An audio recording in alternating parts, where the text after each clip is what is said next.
It is conference tournament week, which means it's time for another bracketology update. This will likely be the last bracketology update that I do this season, unless we get into a situation where we have the possibility of multiple bid stealers, like we had last season with Georgetown and Oregon State on that final weekend leading up to Selection Sunday. So unless we have a chaotic conference tournament week leading into the night before Selection Sunday, then I possibly will do one more, but this will likely be the last bracketology update that I do this season.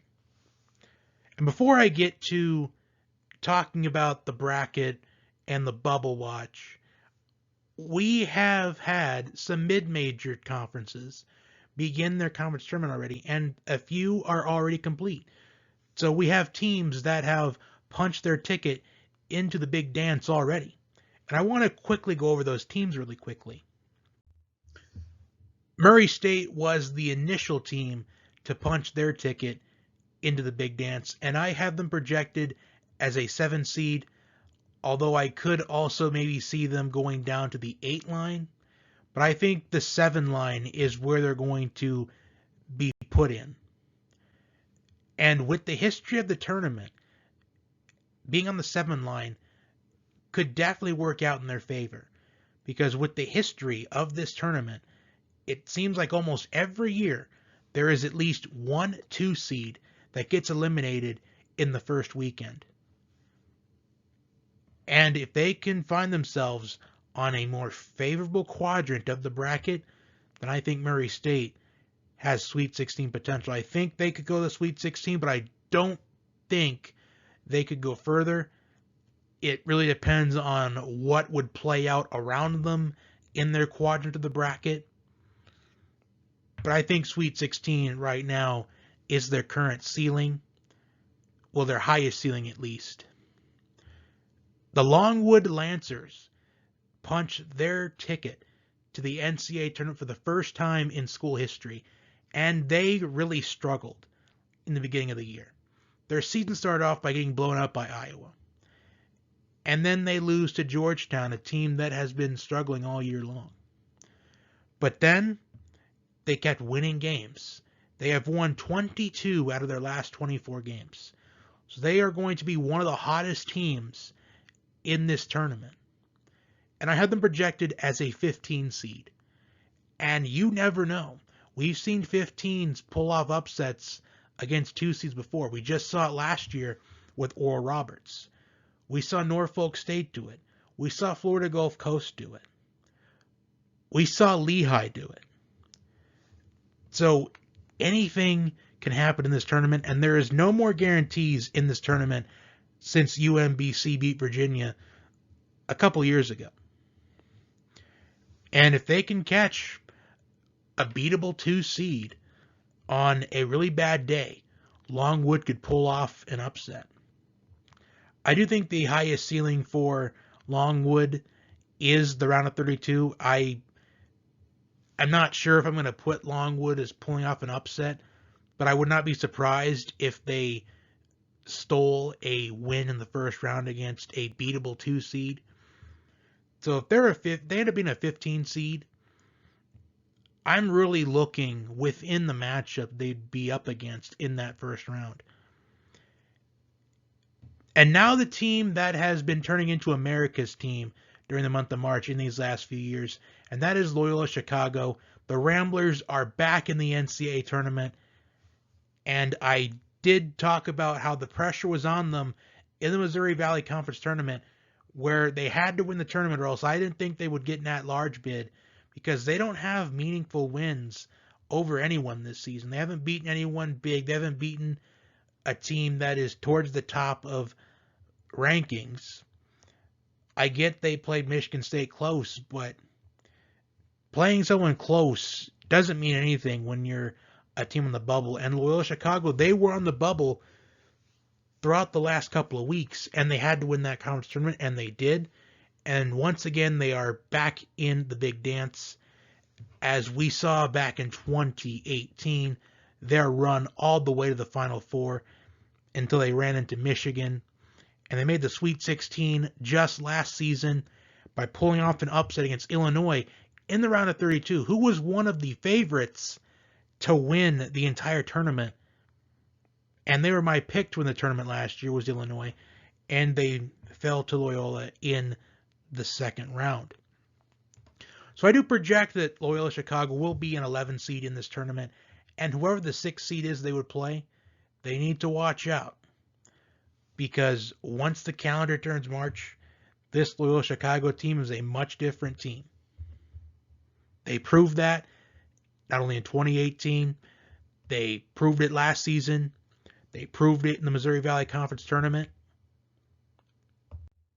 Now, as far as the highest ceiling for this Loyola Chicago team, do I think they're going to make a run back to the Final Four like they did in 2018? I don't think so, but again, anything can happen. I do think at this point, if the bracket was set right now, I think the highest ceiling for Loyola Chicago is potentially Sweet 16, but I could definitely see them winning one game, because every time they're in this tournament, they always win at least a couple games, and they go further than the masses they project them to go. So I do expect that a lot of people will pick Loyola Chicago to at least advance past the first round. After that, I'm not sure. Chattanooga punched their ticket into the NCAA tournament in a thrilling win against Furman in overtime in their conference championship game. A game-winning shot by David Jean-Baptiste to put the Mocs in the field of 68. And I'm not sure what the ceiling is for Chattanooga. I could see them maybe winning one game, but it depends on who they're up against in that matchup. I have them projected as a 13 seed. And we've seen 13 seeds upset 4 seeds before, but they don't happen as often as, for example, 12 over 5s, 11 over 6, and 10 over 7. The upset can still happen, but with them being projected as a 13 seed, I can't see it. But we'll see what happens when the bracket comes out on Sunday. Georgia State, they punched their ticket into the tournament. And Georgia State, we all know them as the team that upset Baylor in the first round back in 2015, where R.J. Hunter hit the game-winning shot with less than 3 seconds left, causing Coach Ron Hunter to fall off his stool as he tore his ACL in the celebration when they punched their ticket into the field that year. And that is how Ron Hunter is known, and that's how Georgia State is known in March Madness. Now, I have them projected as a 16 seed, and I can't see Georgia State advancing if they're a 16 seed. I know that we've seen a 16 seed beat a 1 seed in this tournament. It happened recently, but it's the only time it's ever happened. And, there are no guarantees, but I just can't see it out of Georgia State to pull off an upset as a 16 seed. I'm now going to turn to the bubble watch.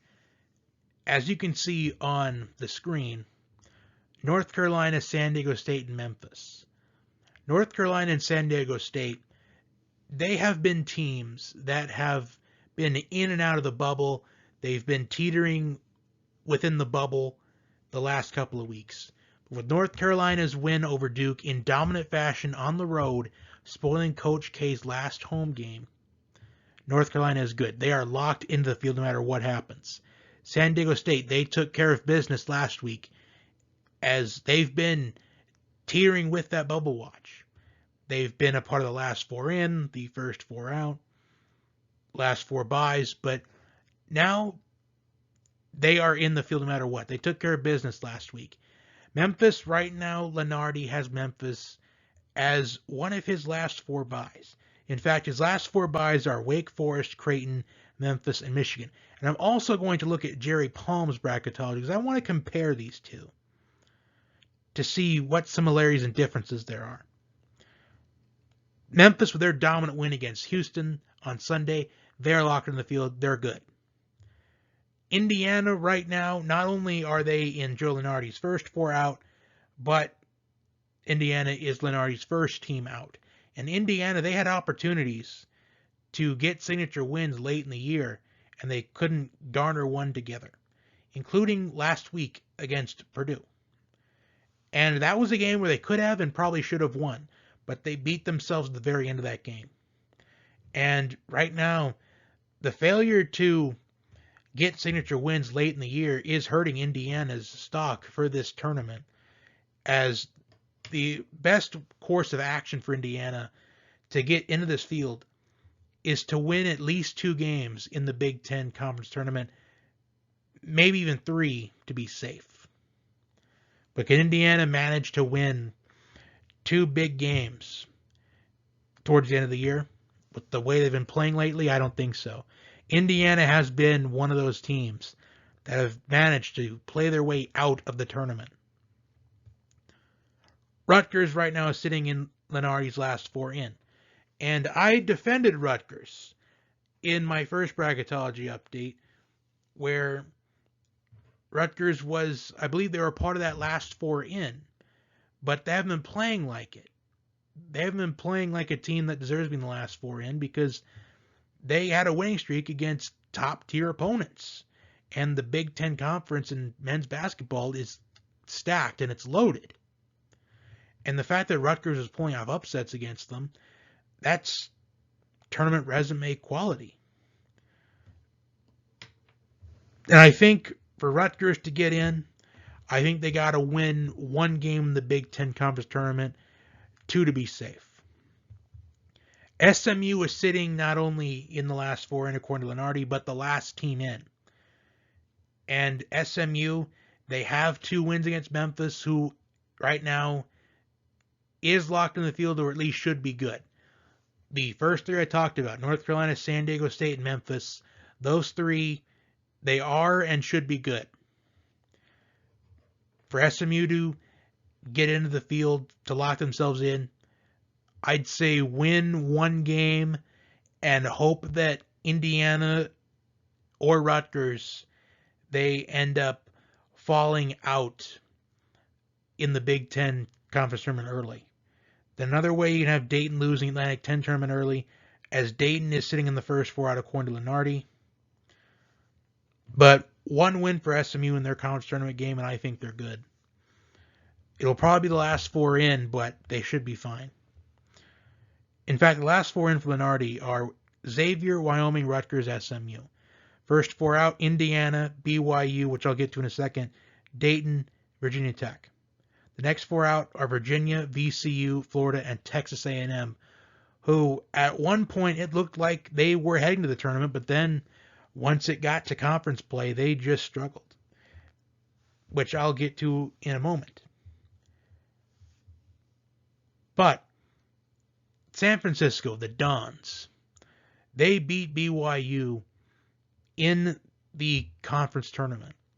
And that game between San Francisco and BYU, that was essentially potentially an elimination game, depending on how you want to look at it. But with San Francisco picking up the win, they locked themselves into the field. They're good. BYU is out. BYU's fate has been sealed. They had the chance to pick up a signature win against San Francisco in the conference tournament, and they couldn't do that. So BYU's fate, I think it's sealed. As BYU's in that first 4 out, their fate is sealed. I don't see why they're in the first 4 out conversation. They should be somewhere in the next 4 out, because they're done. Dayton, I feel like they got to win the Atlantic 10 tournament, although they could make the championship game and then lose. Virginia Tech, I think they got to make the championship game in the ACC conference tournament. Virginia, they got to win it. VCU, they got to win their conference tournament. Florida and Texas A&M, they essentially got to win the SEC tournament, or maybe potentially advance the championship game, depending on who they beat along the way. And what's interesting about that is Florida and Texas A&M, they will be going at it on Thursday in what's essentially an elimination game, because the loser is going to be out because their season will be over. So that is going to be very interesting to watch in the bubble in the bubble watch this week, as those two are going at it on Thursday in an elimination game. So Jerry Palm's last four in are SMU, Rutgers, BYU, and Michigan. Now, I think they're good no matter what. Now, whether it's first four that they have to play in or they get one of the last four byes, I think Michigan, they're locked into the field. Not only because they're in the most competitive conference in college basketball, that's the Big Ten, but you just got to look at, the history of Michigan. They're one of those teams that potentially the tournament wouldn't feel the same without them. Because, recent history, they've made a couple of Final Fours, made a couple championship game appearances. So just the recent history of Michigan, their recency bias, is what I think would keep Michigan from getting out of the tournament if the community feels that they didn't deserve it. Now, SMU, with them being on the bubble, we don't know how the committee feels. As I mentioned this a couple of Bracketology updates ago, is SMU, they could be in for all we know according to the committee. And with Rutgers being in the first four in this projected bracket, Rutgers, they could be in the last four byes for all we know.